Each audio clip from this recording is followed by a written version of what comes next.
We are live. Hey guys, Thunder E here. I apologize for being super late. I know you guys have been waiting. Sorry, traveling this weekend, but I figured I could make it to the show. And I thought I could make it in time, but I couldn't. So I was actually turning off the volume there. But for all those who stayed and waited, thank you for joining in. Sam as well as Mr. Juan Bagnell will be jumping in. Juan is still having some audio issues, but hopefully you guys can hear me clearly and we can get the show on the road. All right, so there's a lot of things this week, but one of the biggest ones was the OnePlus 5 launch. It was a fairly well announced launch for the OnePlus 5. They had pop-up stores in different locations in the UK, here in New York City. I'm not in New York right now. But all over the world, they had pop-up events and they had a big showing. There's a lot of reviews out there. I haven't put mine up yet, but they did. I want to talk about the launch of the OnePlus 5. How that fared. What did you guys think? The specs, the pricing, all that stuff. So if we get down, excuse me, um, if we get down to nitty gritty things, the OnePlus 5 has now jumped up in price. OnePlus 5 now retails for 479 for the 6 gigabytes, 64 gigabyte variant, and then moves up to the 128, 8 gigs of RAM. I believe it's 8 gigs of RAM, and that's hello, no sound. Can you guys hear me? Please respond because there was sound earlier, so I don't know if you guys don't have any sound anymore. Ronald says there's no sound. I can actually hear sound off the video here on YouTube, so I just want to make sure. Yep, as in, what do you mean? Yep, there's no. Is this sound or no sound? Okay, so there's sound. Um, Ronald, you need to fix your audio, but okay, you can hear me. Cool, good. So yeah, the OnePlus 5 had a good launch. Now, the couple of things that you know, liked and say didn't like, I like I haven't received my OnePlus 5. I didn't get one from OnePlus, so I ordered one, and I was a little disturbed with their ordering system because my device was supposed to arrive on Friday, didn't arrive, and I'm still waiting for a device. I know Warren's in the same boat, and a few other people that I do know. So that's a little annoying. And I just got an email from them stating that, oh, they just, today, mind you, it was just arrived on Friday. I got an email on Saturday stating that, oh, we know that, it was pretty busy, a lot of orders, so we're going to give you a $5 coupon to our store, just to show our appreciation for you waiting for the order. I'm like, what am I going to do with a $5 coupon to OnePlus store? I'm not buying anything from there. I mean, come on. Let's just face it. I use speaking cases. I'm going to use a case. But anyway, so what do you guys think about the specs of the OnePlus 5? Do you think it matches the price point? Because I think it does. Okay, I'm glad you can hear me, Ronald. I think it does, but I think also it's stretching it. When you get to $500 and for what you're paying for, how come I don't have a QHD display? That's one of the things that I'm bothered about. I wish if you're going to do that, yes, exactly, $5, right? If you're going to do that jump, then I should see, let's put it this way, 479 for a 1080p display, I can understand that. If I was going to the 128, make that 550 or whatever the price is, 570, and I can't remember how much it is. Somebody could please correct me. Then yeah, I will hope to see a QHD display, but it doesn't have a QHD display. The camera, they talked a lot about it. We've seen very mixed reviews on the camera, which means they didn't do as good enough job as it is. Again, I haven't tested it out. The reason I wanted Mr. Juan Bagnell here is because I believe he does have a OnePlus. I want to get his thoughts on that there to see what he thinks about the camera. But it seems like, at least in his case, um, that's just not the case here. But you know, it is going to be very interesting to see how that is. Hey, Warren, how's it going, man? No audio. Dang, man, YouTube, man. You might need to change to a regular headset. Can't hear you. We can't hear you still. None. Okay, so let's see. Couple of comments. DK Immortals at 500. I told my dad to get a G6. At least it's original and wide angle camera. I agree. I think that's what you're going to get. I lean more to the G6. I can get HTC 10 for 240 straight up brand new. Yes, you can get HTC 10. OnePlus is getting more expensive with every release. Yeah, I understand it will always get more expensive. I would like to see more improvements, but you know, excuse me, DK Immortal makes a very good point that at 500, you're looking at something that you can get LG G6. It makes a lot of sense there. Can we hear you, No, I Warren? can't hear any. I can hear you. I can hear you. Audio, good. Thumbs up. But I can't hear anything. Okay. So he can't hear me now. That's just great. Let's see. Dominic Cole says, you would think a QHD display would be much cheaper now. Shouldn't there be a reason to have one? Yes, that's another thing I agree with too. Because everybody has a QHD display, so putting one on device. Yeah, we can hear Warren. Warren can't hear us. Should be something to state. I wish Mr. Juan Bagnell could jump in. I think he's still having some audio issues on there. Let me find out if he is, because I would love to get his thoughts on this. Yeah, so interesting to see. Let's see. Let's do this. Hello? Okay, we're gonna try this. Sorry, I know you're live. Can you hear me? I'm frozen. My whole screen is frozen. Can you hear me? I can hear you. Can you hear me? I can hear you. Claire, are you on the show right now? Because it's frozen. I cannot control anything. So I'm showing it's live. Okay, so we're talking about the OnePlus 5. So you continue. give them your thoughts while I restart my Surface here, because it's just, for some reason I can control everything else on my Surface except. No, Okay, I mean I'm good. I'm back. Okay. All right. So Mr. Juan Bagnell, give us your thoughts on the OnePlus 5, because it looks like you have it there, right? Right. Let's see.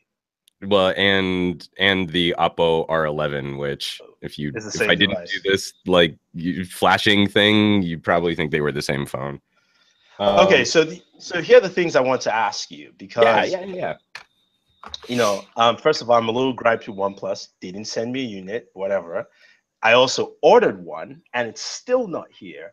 And they gave me a $5 coupon to their store as recompense for being late. And I get the email after the fact. I'm sure Warren probably got one too when he comes in.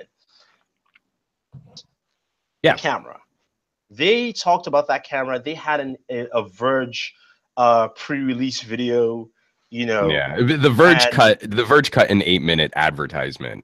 The Verge didn't have any editorial insight for the OnePlus 5. I mean, this was a little similar. We're going to be doing something on Pocket now because of how screwy my R11 trip was. I've got some really cool 360-degree video of Oppo's manufacturing.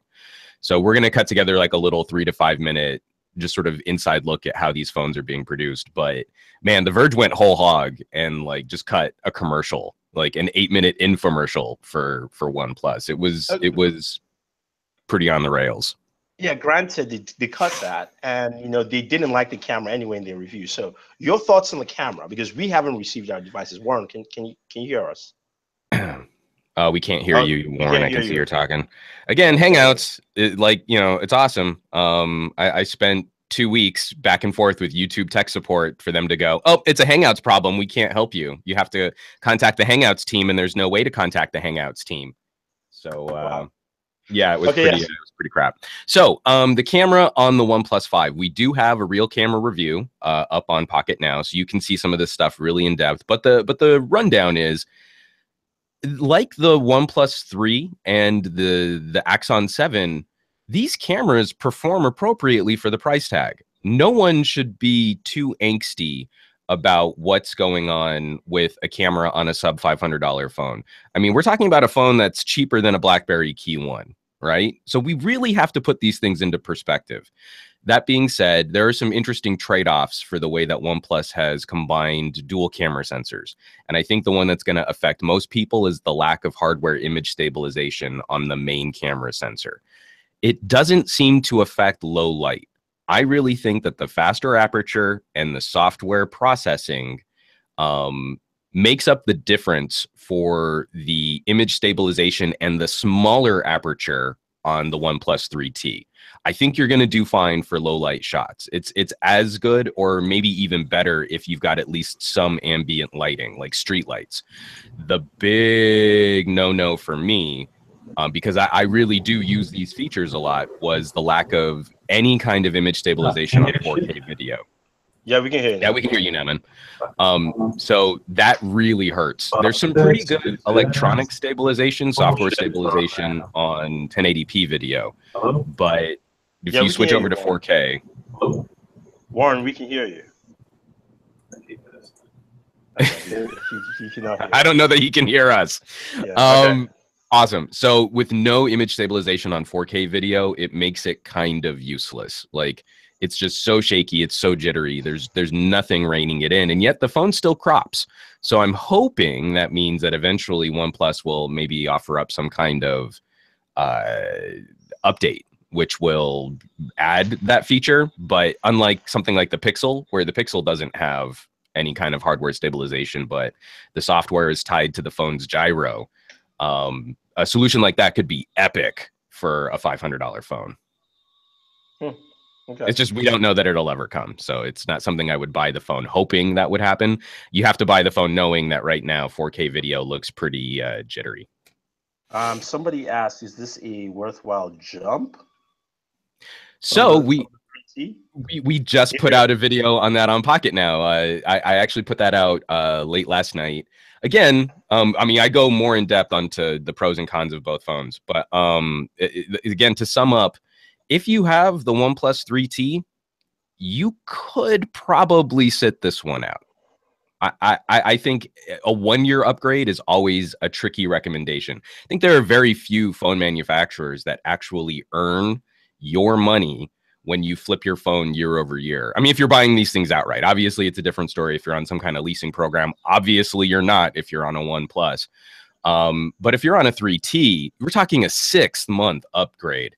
And I find that to be one of the most difficult recommendations. There's very few people that I could point to say, like, yes, this phone will serve you better and it's worth that price to flip your phone over.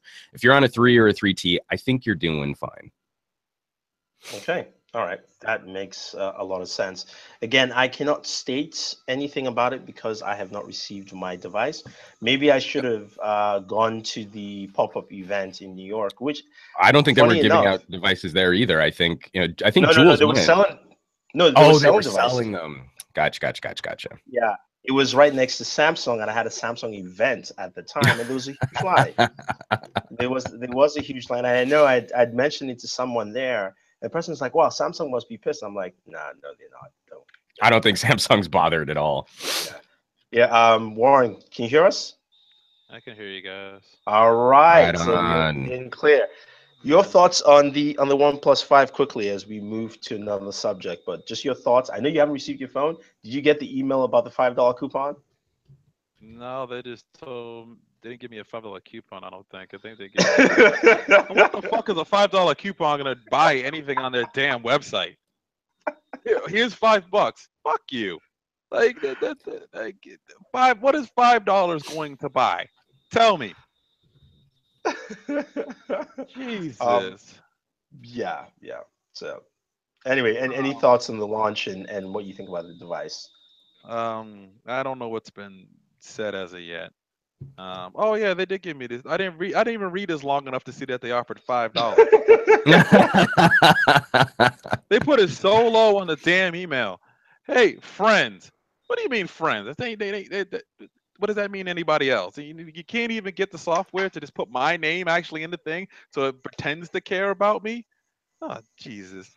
So there's someone asking DK Immortal if the cases on the R11 will work with the OnePlus, and actually the machining for the power button, and there is no volume rocker control switch on the R11. So R11 cases will not work on a OnePlus 5. So how do you increase the volume on the R11? Oh, no.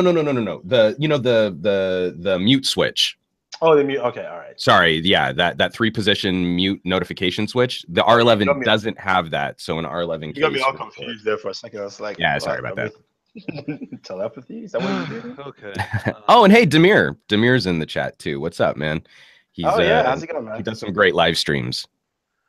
Okay. So, my thoughts on the OnePlus.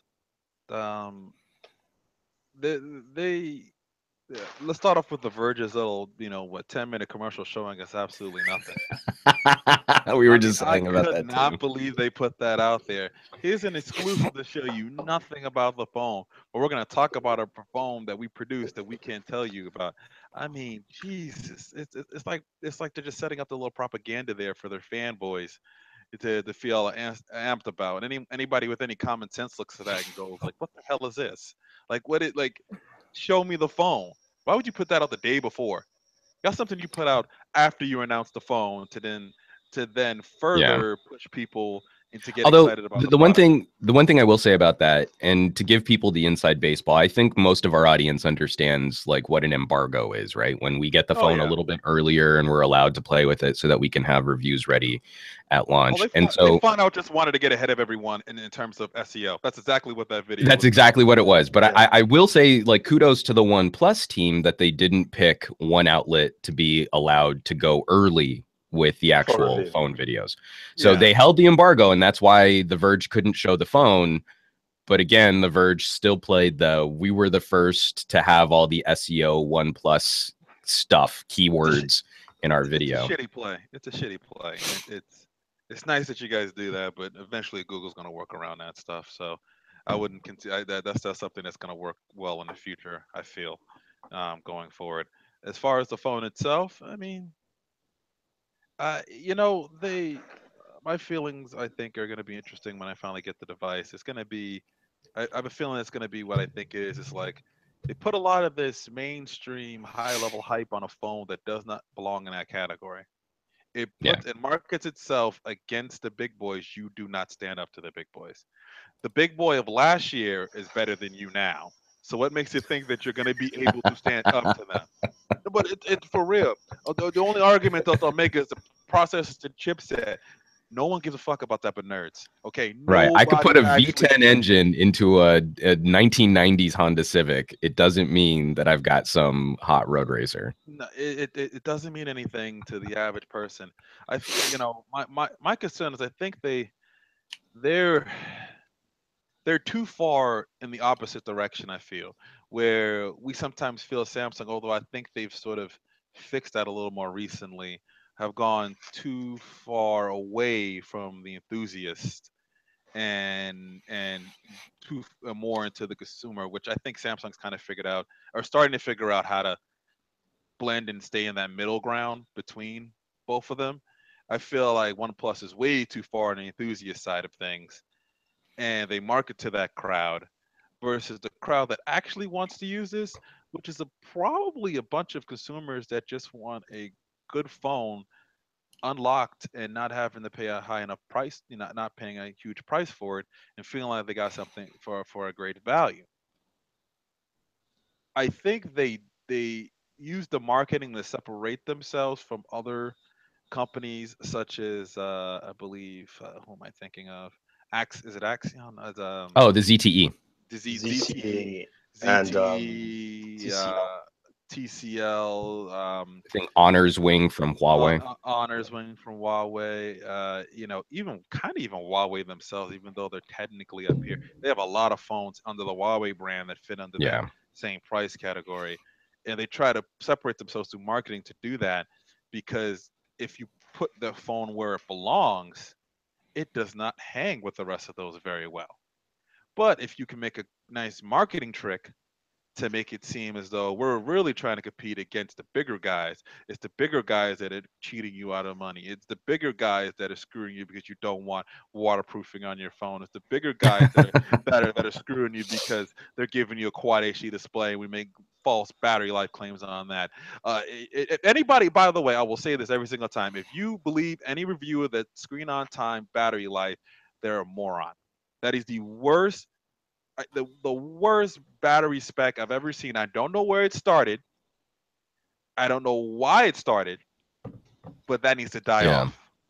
die off Yeah. badly. We don't do comprehensive battery benchmarking just because usage is so personal. So what I've started using is just a simple half-hour media streaming test as kind of a gateway. But to your points there, Warren, I think that's one of the most important things to unpack is, as geeks, as tech elite, and for the people who are watching our podcasts and our videos, we'd like to think that we are better informed. Let's put it out there. We are better informed than the average consumer, but that doesn't mean that we still can't fall for the same marketing tricks that general consumers will fall for in other areas. It's just the marketing messaging is targeted towards us, and that's not very common these days. There aren't a lot of tech companies that are targeting enthusiasts with their marketing.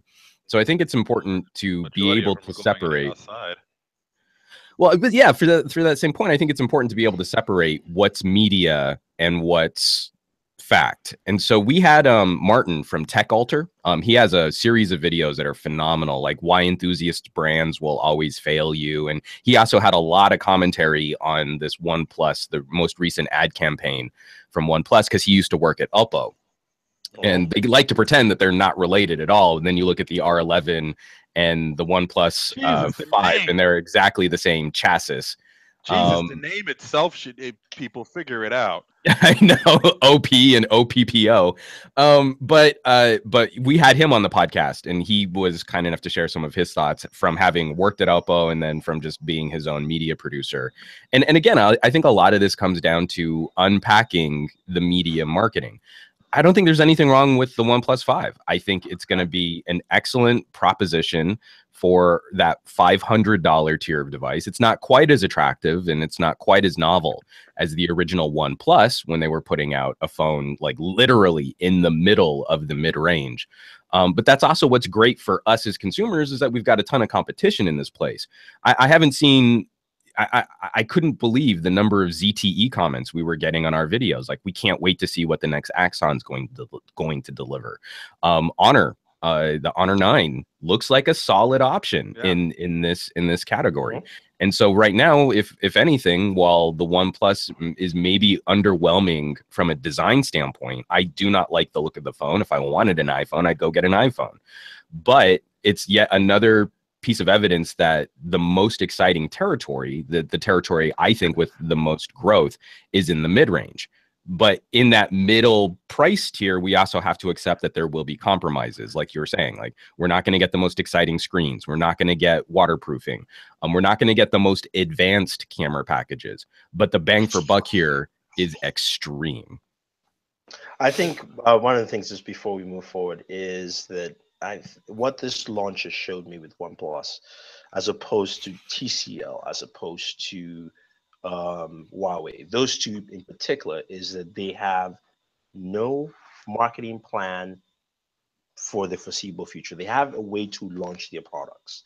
If you look at the way Honor has changed each product each year, you look at what TCL has done with their products, you can clearly see that they know, okay, this is our range, this is what we're trying to do, and this is how we're trying to expand that wider and wider, especially where, even though TCL does not have a market reach in terms of carriers, they do have ways of implementing that with some carriers, especially the MVMOs. MVMEs, sorry. I say MVMOs, my bad. Yeah, so they do have a way, at least with some of those, like the Crickets and the things like that, you will find those devices there. And that's what I don't see with OnePlus, is that they don't, it looks like they are recycling, more of the same marketing wise, and not looking that, I just don't see a 2-3 year plan or anything else other than let's launch the next device. Yeah, I'll be curious to see how they follow this up. I mean, they've hired, what's her name? The woman from the Blurred Lines video, Emily Ratajkowski, something like that. That had to have cost them money. But again, I think it's mostly just a YouTube campaign at this point. I'll be really curious to see if OnePlus can build up their manufacturing to a point where it would make sense for them to partner with a carrier. I was really positive on Huawei getting, what was it, the Honor 6X, I think, is in Target now. So again, that was a step for the brand.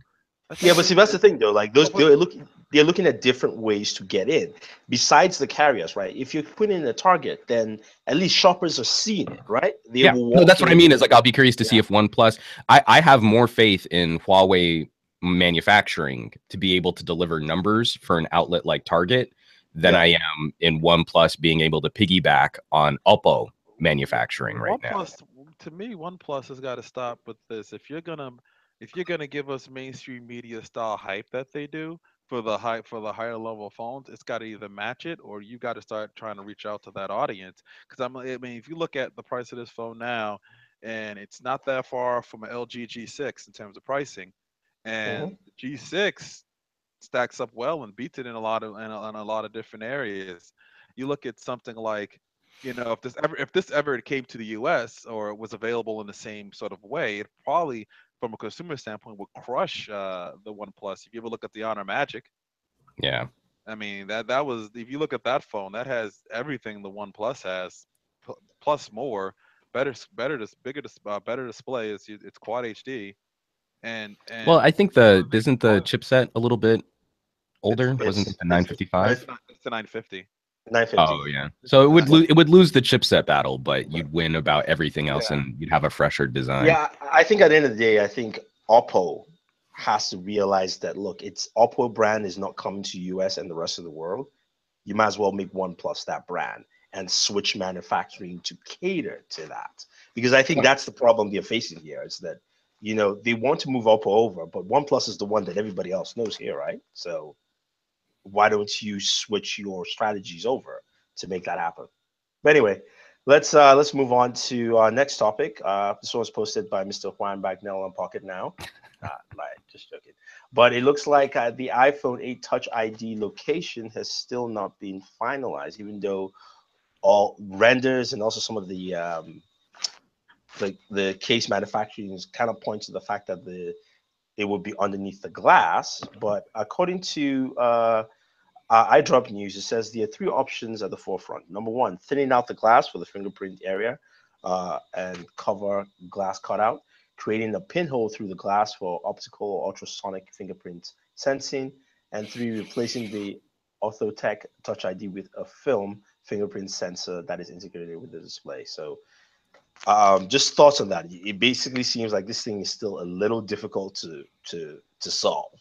Yeah, I mean, Samsung couldn't figure it out in time for the S8 launch, and it looks like Apple's running into the same issue. This is what I'm so surprised about the way that these leaks are happening, ostensibly months before the phone is launched.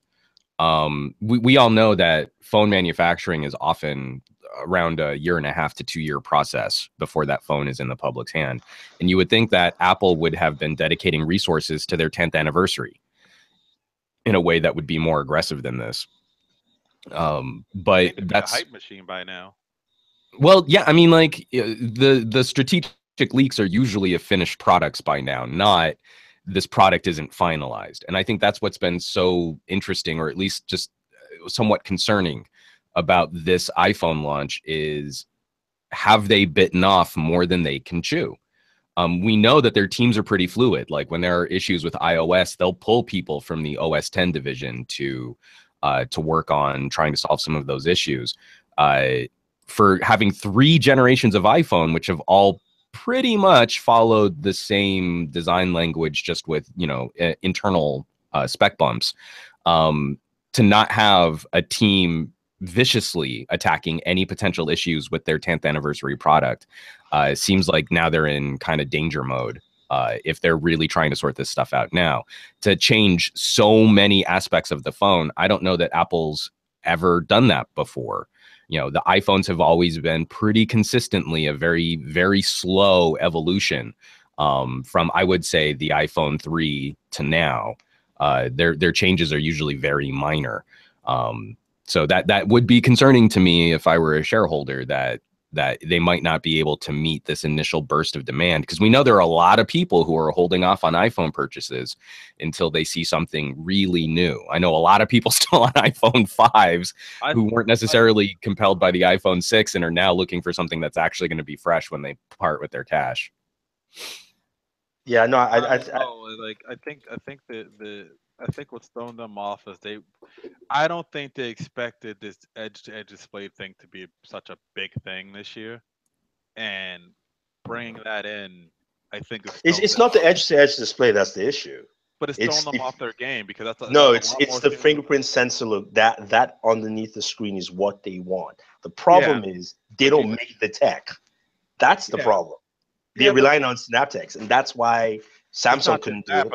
But remember, that display also affects where that button is located and how that button is calibrated. Maybe they were planning something a little bit smaller.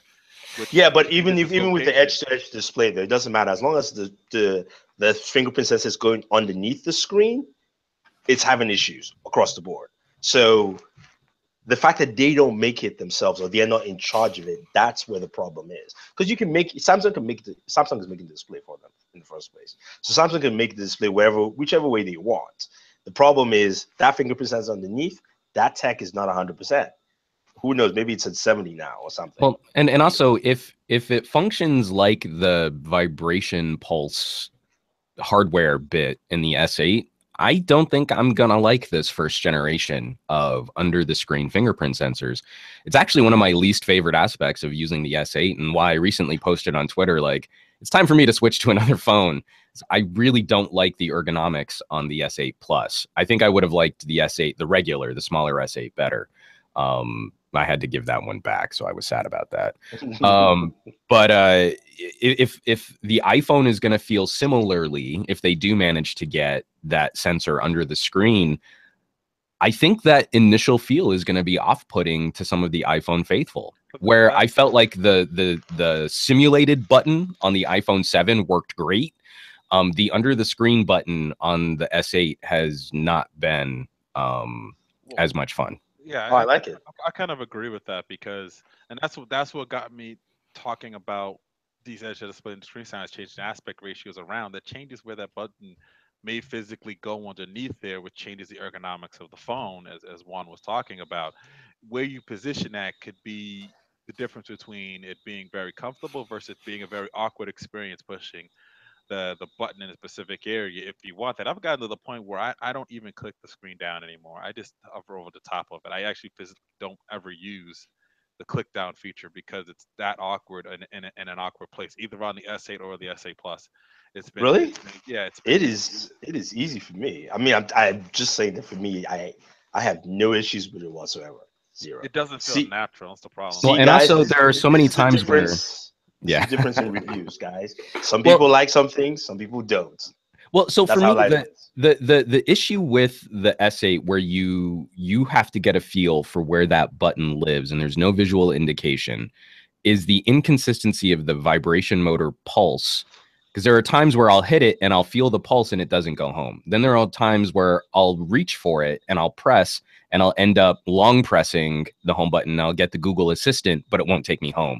And it only takes 1 or 2 times where going home is like the most basic essential part of smartphone UI navigation, where I'm like, Warren, like, you know what? I'm not going to try for the hidden button anymore. I'm just going to swipe up the bottom of the screen. I'm going to get the software on-screen controls, just like I do with every other phone that uses software on-screen controls.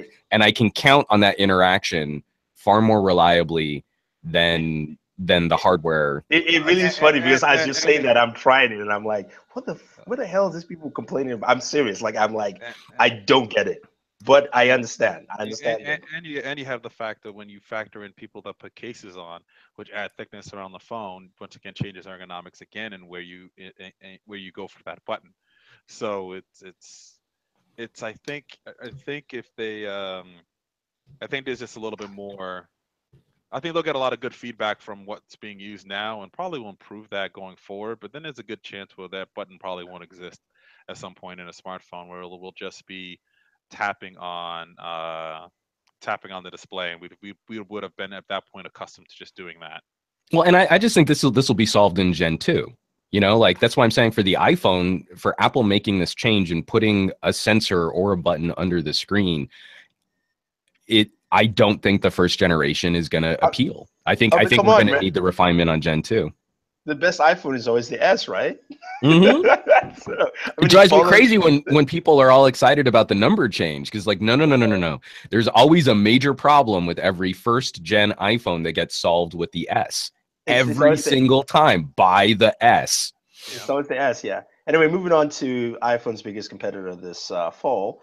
Galaxy Note 8 looks like it will be launching in late September. There was word first it was going to be IFA, but now, well, maybe the release date is late September, but pricing it would be rumored at 999 euros, 6 gigs of RAM, 12 dual 12 megapixel cameras. What else? 6.3 inches, 18.59 AMOLED display. Fingerprint sensor is stated to be at the back of the device. Well spaced, they said. So, which means most likely is going underneath, like we all expected to, the camera module, or at least that centralized zone, depending on how the camera module goes. And then looking at a 3300 milliamp battery and either an Exynos 8895 or Snapdragon 835, because I don't think 836 is even ready yet at this point from Qualcomm. Thoughts on specs, and of course improved S-Pen, as you expect. This is what you guys expect to see in the the Note 8. I'm pretty sure the battery capacity is wrong. Yeah, I'm thinking about no chance. No chance it's less than the S8. I really don't know that it is. I think Samsung is going to play battery very conservatively, so it's either going to be the same as the Plus, or it might be a little bit smaller because they're building in the silo for the stylus, and that they're going to play this. I mean, they're going to go out of their way to make sure that nothing can affect the battery performance on the Note. They cannot screw this up. What was the battery on the last Note? Was it 3500 or 34 on that camera? Well, the S7 Edge, the bigger S7 Edge was 36, and the Note was 35. Yeah, I remember it was just a little bit smaller than the S7. A little bit smaller. Yeah, which they might do again. But I think it might be 3500. 3300 might be a little too small. I think 3500 might be where they go. If they could fit it in the same body as they did before and fix the issue that they had before, which was a manufacturing problem with which they could probably initially, I'm assuming, it fixed by now.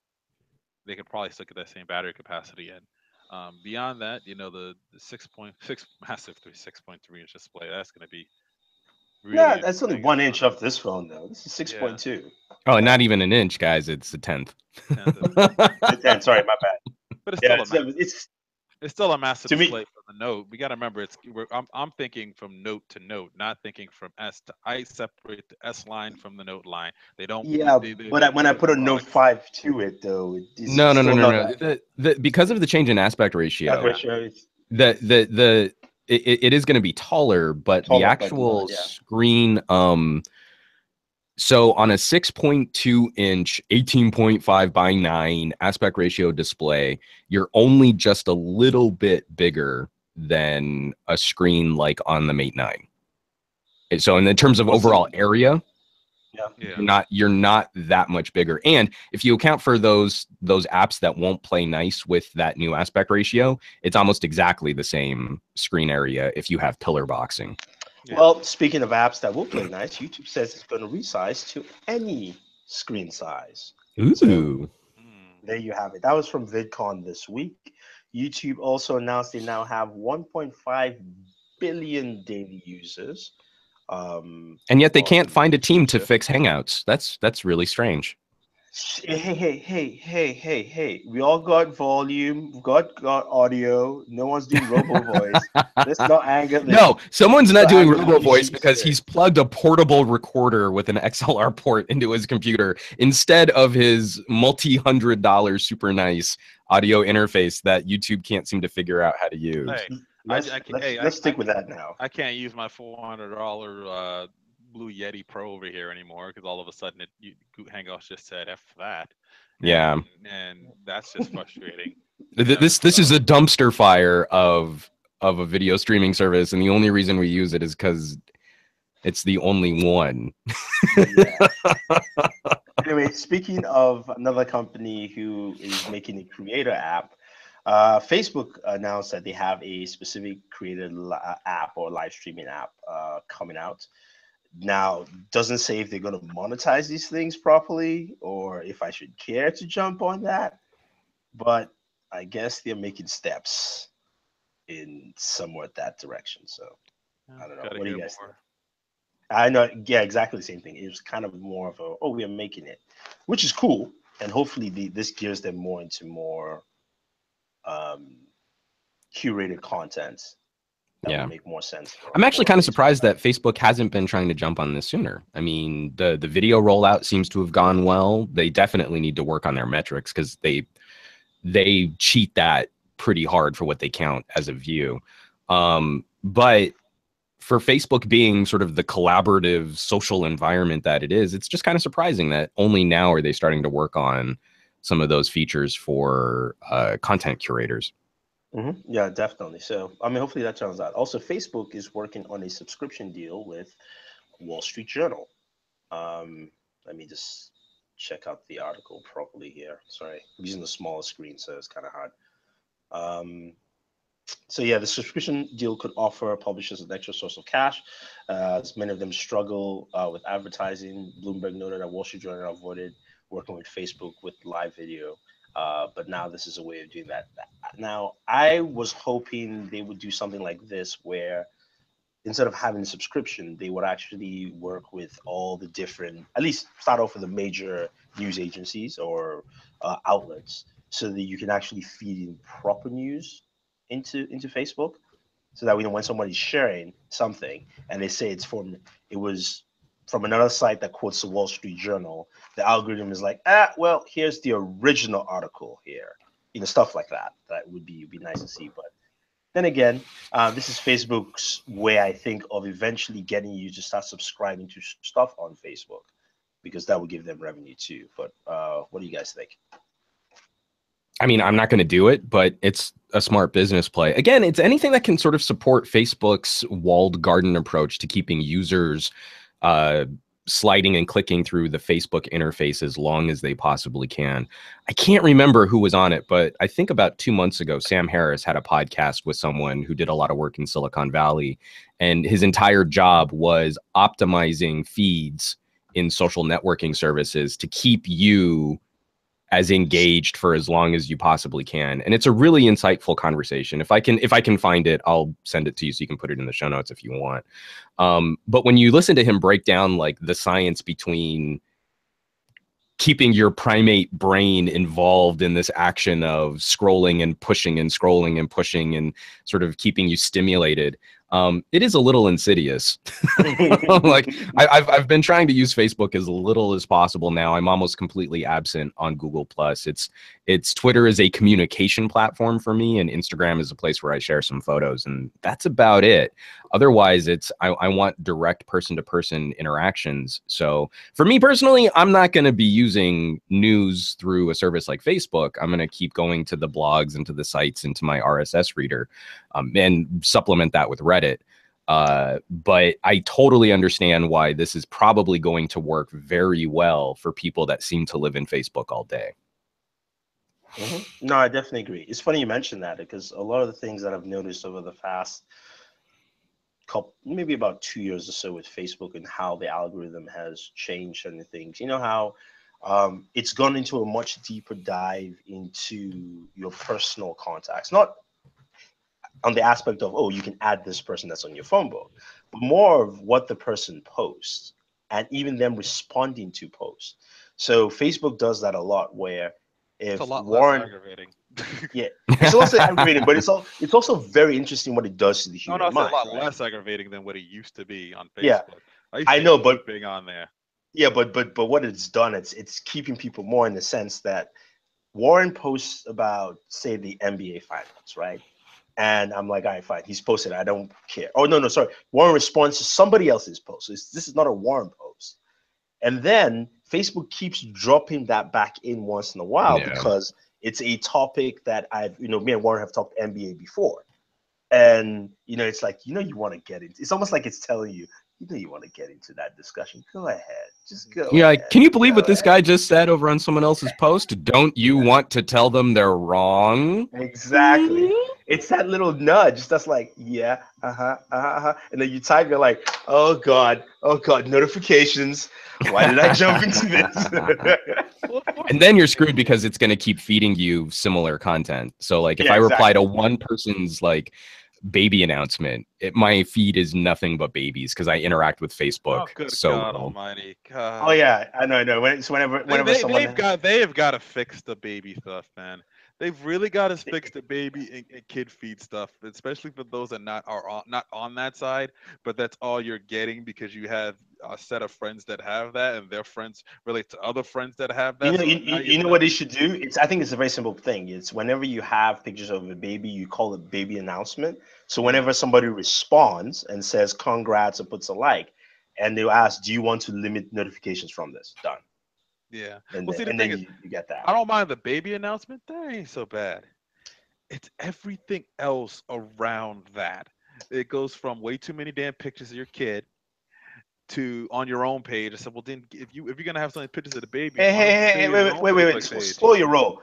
I mean, I'm not married. I don't have kids yet, but look, when I have kids, you better like every picture that I put up of my kids. Yeah, because you're only gonna put. Because here's the thing: you're only gonna put up one or two because you got some damn sense.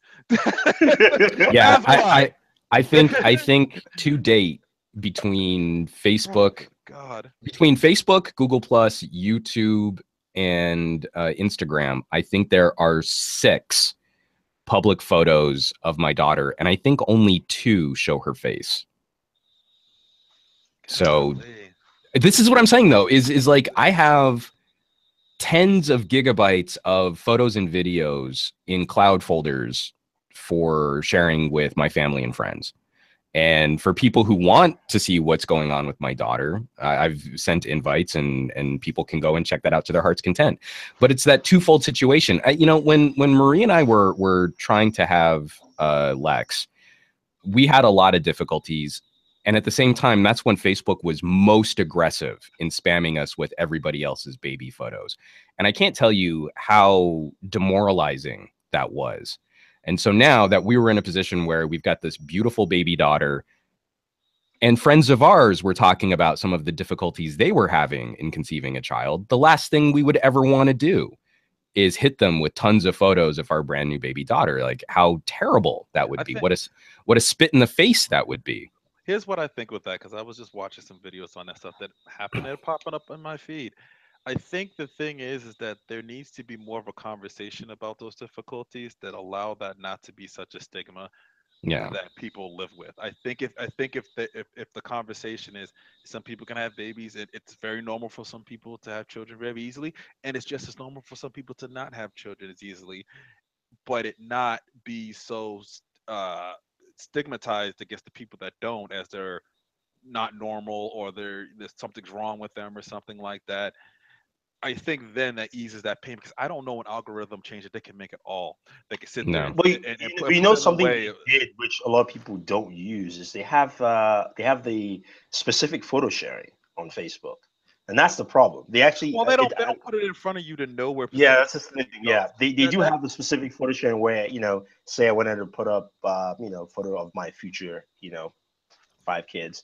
But you also but here's the thing. I would select the people I want to share with, and then becomes like a little mini group than anything else. But the thing is, you don't necessarily know if in your group who's going through those type of things. So the stigma has to be taken away first. And I think this a better way of going about it. Trying to tell an algorithm to try and somewhat try to guess if you're going through this or not, and it's really hard. But this is also one of the major social etiquette issues facing social media. Is it's very easy for someone who might be having a rough go at the moment to see the successes of others and take that as a direct reflection of their own value as a person. I can't quote the exact studies, but we see a lot of that conversation in psychology, social psychology circles. This discussion is something that we need to have globally outside of just one or two different instances. You know, like an athlete might be looking at someone else's success, an actor might be looking at someone else's success, parents to be might be looking at the successes of established parents. You know, Warren's right. I mean, this is something we have to address as a society. Is you're watching someone's highlight reel. You know, what we share on social media has to be understood. That's and that's. I remember I had a video on this maybe like 3 years ago talking about people and the profiles not being legitimately. Don't take it for who they are. It's the best. They're putting up their best highlight reel. They're putting their top 10 Sports Center highlights on their profile. You're not going to necessarily see the down moments, although there are some that will share their down moments, but those are very few and far between people that are willing to do that, to share moments in that way. But the only way an algorithm or automation could get any better at doing that is they have to get more information from people to be able to try to figure that out. But people don't necessarily want to give up that much more data to be able to do those type of things there. So it has to be from a social aspect of further of mostly what the higher cause truthfully is the higher problem to solve is not taking what you see on social media as a direct reflection of yourself. Because that's the problem that humans have had forever. The difference was it was contained to television for a while, and then I mean, or you were just jealous of your neighbors, right? You know, like like my next door neighbor just got a new Corvette. Oh, I'm driving this old beater Chevy. But that's also, I mean, that's what went hand in hand in Marie and I's decision. I didn't know you lived next to Ty Lopez. Yeah. But for us, it was twofold. The main aspect was we wanted to give our daughter a little privacy so she could, you know, sort of come into her own when she was ready for social media. She could choose what she wanted to share. Because I have some friends that for a while there, their babies were automatically linked to their phones. So like we had this one friend, I'm not going to name her. I was about to tell her name. We had this one friend who auto published every single photo she took. And would sit there and take like burst photos of her kid. And then we would get this string of like 150 photos from this one person. We like had to mute her after the second day of this. So we didn't want to do that. But the second concern, and this was a much lower concern, obviously the privacy of our daughter was far more important to us. But I knew of a couple friends in my circles, people who followed me on Facebook, who were having some pretty serious issues. And this would have been sort of like toxic. I knew it would have been front and center in their feeds. And so while we're still waiting to figure out how to socially address this, I think there is some value to the discussion and just better education for privacy and cloud storage, that you can still share everything. You can still set up private sort of networks on Facebook or through other services for disseminating certain pieces of information and content. And since Facebook's algorithm would require a ton more personal data on us to do this without, you know, us being involved. There's an algorithm out there that could. I don't think there's one that's perfect, but I think you're right. Like we would have to give up just about every piece of personal info. For them to somewhat try to figure it out and probably not get it. So instead, I look at a lot of this like kind of coming back to making photo albums, you know, just like I used to have a book with pictures of my family. And if you came over to my house, I could show you those. I think it's up to us as the users to come up with the 21st century equivalent. But that's what the Flickrs and all those other specific photo sharing websites were essentially for.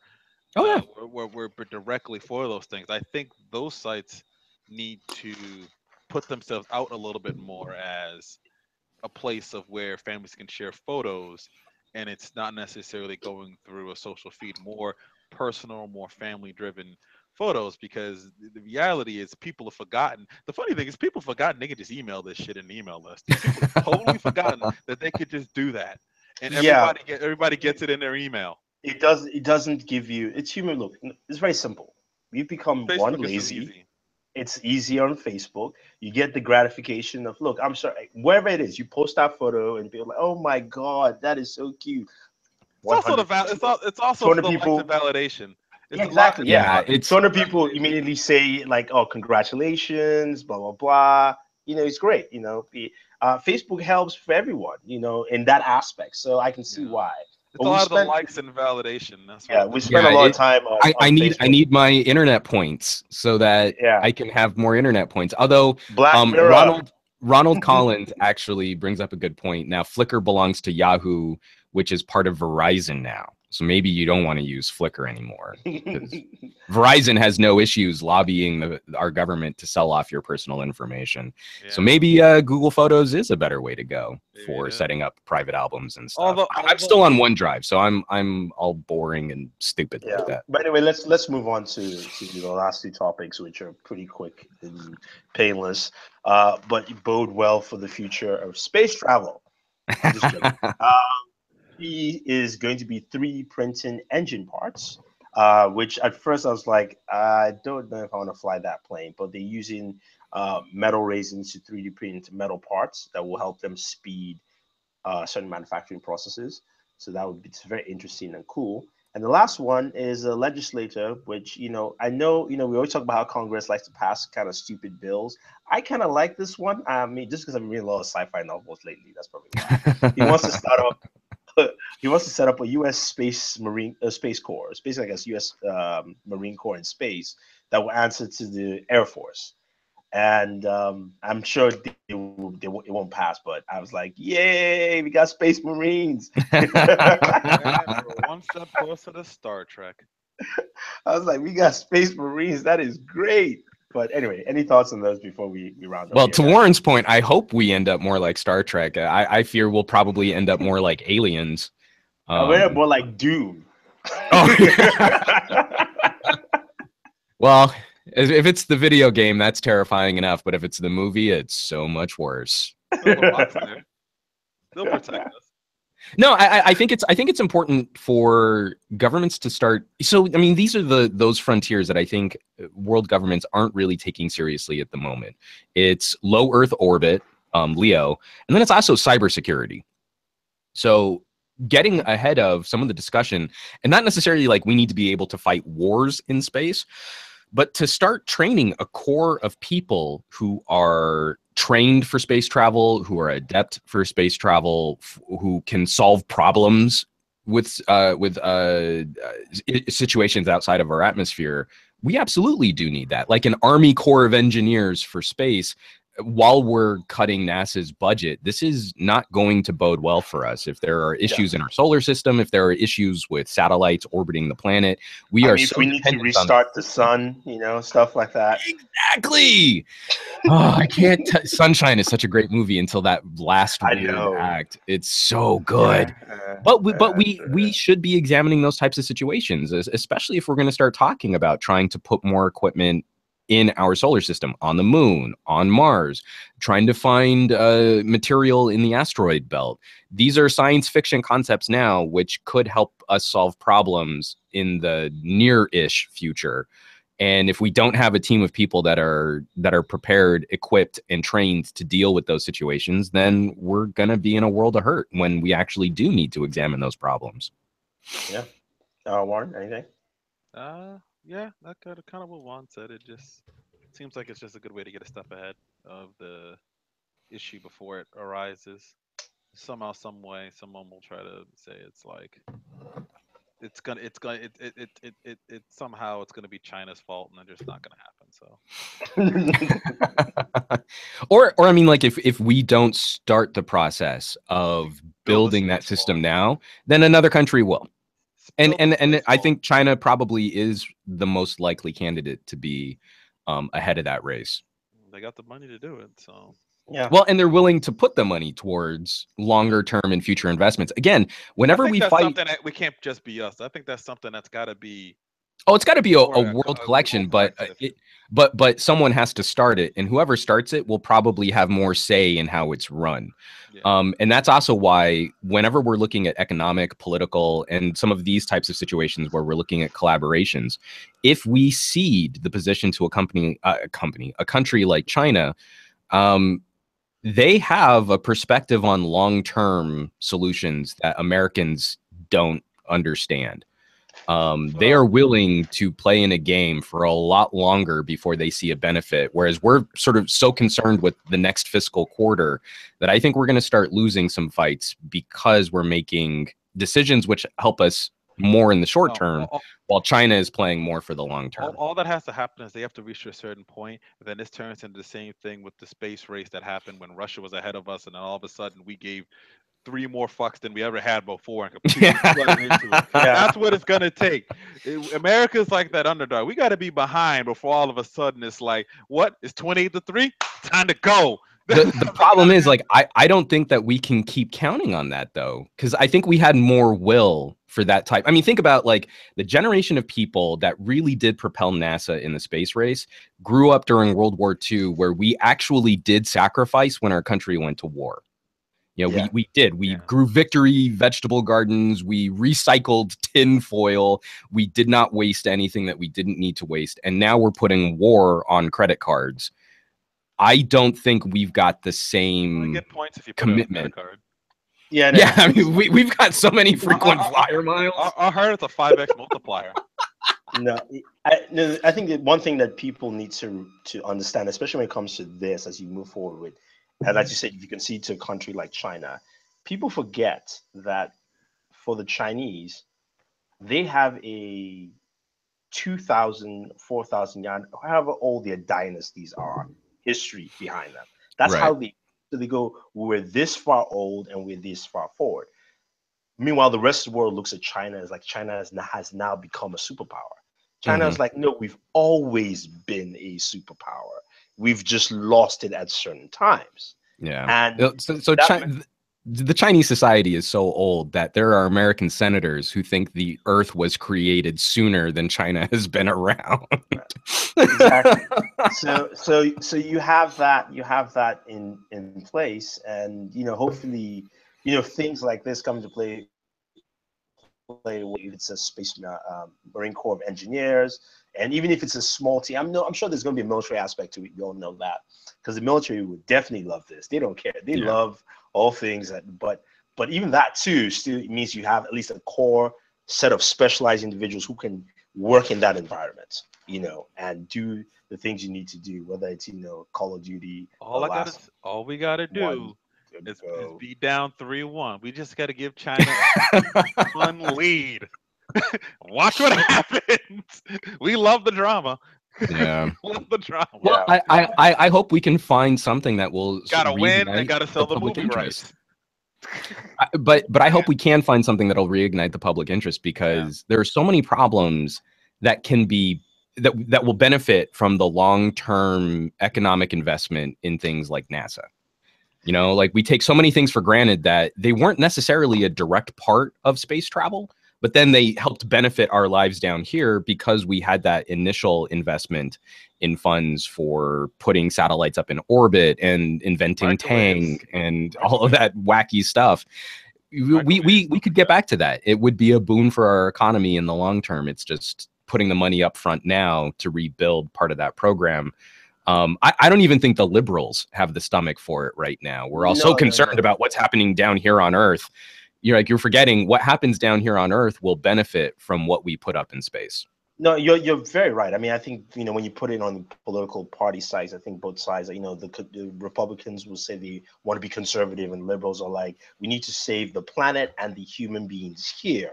That's the concern round. And then people like us will say, well, if you spent money on that spaceship to Mars, you would learn that you need to actually save water this way, particularly, and we could apply it to irrigation. We can in certain areas. The problems we're going to have all the things. And the problems we're going to start having with natural resources like water, we definitely need to be investing in some of that research today. Like mining, because eventually at some point you're going to start mining asteroids just for water on this planet. For this planet and wherever we colonize. Well, and other fuel sources, if we could find ways of making that economically feasible. This is what's so frustrating, is if we could start the investment now, we could find ways later to make this more economically feasible. And just think about how much money that would bring into our economy. I'm not even doing this from the perspective of being the bleeding heart liberal that I am. I'm still a capitalist. There is so much money being left on the table when it comes to these rare resources that we could be examining how to get our economic bang for buck by pulling this out of the solar system. But again, no one really has the political or economic will to start that process. We're worried about this little bit of money and not the great big scheme of money. You know, that's the problem. That's the honest problem. We're worried about keeping this little scarce amount of money Right, here. but the money gets so much bigger. It gets so much bigger when we start looking outside of our. It drives me crazy. We could be making so much more money. I guess. Secondhand Joe says, "Sorry guys, unfortunately, you're making too much common sense." Sorry, my secondhand comment from Secondhand Joe. My picture frozen yet again, so I don't even know what's going on. All right, there we are. I'm back. Turn my mic up a little bit, but yeah, I can't control my mic. Every time I tap it, it freezes. So yeah, never mind. I don't know what's going on. Yeah. Sorry, that's just what it is. Anyway, well, unfortunately, Chad, I don't think it's Warren and E. I think it's just my mic's way too loud because I can't control how loud my mic is on this. I can't. Yeah, you can't control. Look, you should just be happy. I got a hardware mic. I'm trying to. We were able to get online here and do this because we're just happy that the feed works. Technical issues today were massive. Yeah, we don't even know. The feed's probably 5 minutes behind. We don't even know it. Okay, all right. Anyway, we've got to the part of the show where we talk about what we have on the channel and what you can expect next week. And of course, Warren ends up with the last word of the day. So, Mr. Juan Bagnell, since you've been missing for 2 weeks, what do you have on the channel? What can we expect? So I had some adventures in China, which I won't go into in too much detail here. But right now on Pocket Now, we're OnePlus 5. We've got a bunch of stuff out on that. I finally got my hands on the Asus Zenfone 3 Zoom. So we're waiting for a software update to drop for that. And then we're going to start covering that, which I think is going to be a really interesting low price competitor for folks who are wanting some fun camera features. And I'm really looking forward because the last Zenfone Zoom that I got to play with had that really funky zoom lens. Like it was an actual proper zoom lens, which worked not great. So I'm really curious to see what they do to follow it up. So I'm stoked for that. Excuse me, sorry. Then for some gadget guy, because of my adventures in China, I'm actually writing out some scripts on prepping your tech for travel. Some tips and tricks for how to get around in other countries, translation apps, VPN, things like that. Because again, this trip to China was such a crash course in how to get around that there were a lot of things that I think could have helped my experience if some simple tips and tricks were out there in an easy to find way. So I'm going to put together some of that. And I'm finally back on my schedule for releasing old episodes of movies you may have missed. So we just put up a new episode on VidMe. We were talking about an old film noir classic that won Joan Crawford her Academy Award called Mildred Pierce. So you can catch that on my VidMe channel. All right, cool. On my channel, since I'll be going next, I have to check. I can't remember. I did a comparison between the OnePlus 5 and the OnePlus 3T. Is more of a spec comparison on that. Mystery unboxing this week. I've got a pair of wireless and wired earbuds from Focal that are sub $100 and are absolutely fantastic. I'm telling you. Then again, you know, Focal makes some really good expensive headphones. So seeing them come into this low price point was refreshing to see what they could do there. Did a reaction to Game of Thrones season 7. The show will be coming back. We're going to be doing a Game of Thrones after show this season. So July 16th, you guys stay tuned. What else? Put out a Nokia 3310 video. And then we checked out Samsung's new Frame TV, which is basically stylized like a picture frame. It's pretty nice. It's more, you would think, the way Samsung presented it at, you know, I went to like an art showing, saw the TV. It looked like the TV is going to be more expensive than their regular line TVs. It's actually cheaper. It's just one of those things. Yeah. I mean, the regular QLED TV, like the Q8C, which I reviewed, is like 4,000 for a 65 inch. This one starts at $2,000. and then for 55 to 65 is 25 or 2700. So it's priced in that regular range, but it comes with about 100 different pieces of artwork, and you can frame it to look like a piece of artwork. Some of the framings they had, I mean, you walk by, you're like, that is oh, wait a minute. Oh, no, that is not art. That is a screen. So it's a really nice TV for that. So if you want something that aesthetically fits your apartment or your house, instead of just having the TV on the whole time, and then, this definitely works. And then finally, a set of in-ear monitors from a company called Periodic. Uh, they are well priced, between 99 to 299, and they are absolutely fan bloody tastic. The best monitors I have used in a bloody long time. I wasn't paid for that, by the way, guys. Just let you know. Nerd. Why you always lying? But yeah, so that's that. And then this coming week, my Surface Pro video, which is what I'm using here, the new Surface Pro, we'll have that up, and Sonos Playbase will be up this week as well. Mr. Bowman, Yes. last word. Oh, I didn't. I was waiting for you to say the rest of it or introduce it or something like that. You just kind of like me and just blank space. I mean, you are the last person here. Sam's not here, so The last word. Oh boy, boy, boy, boy. I don't know. I think my biggest thing is the OnePlus. OnePlus's expectations need to be set properly, because I just feel that they're not, and eventually it's gonna bite them in the ass for a company that's got a lot of hype behind it, but it doesn't necessarily have the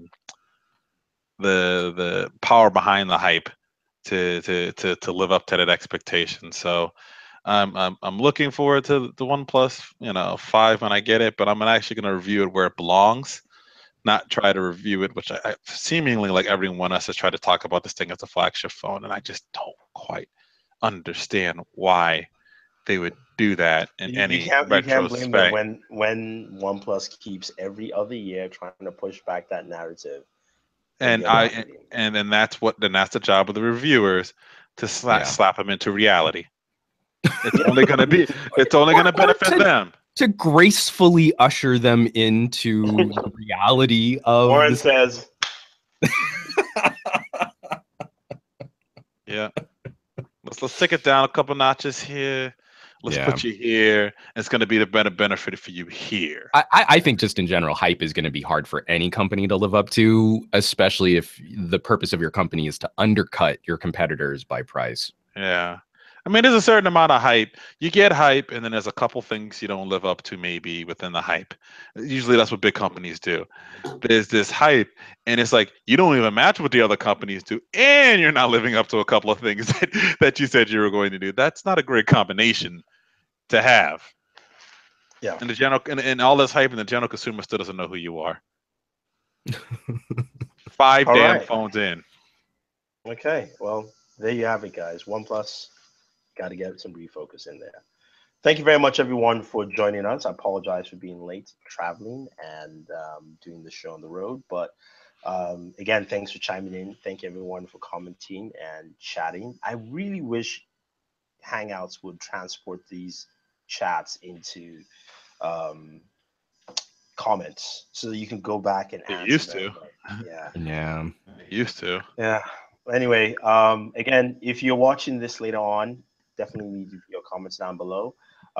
Check out all the channels. Check out Mr.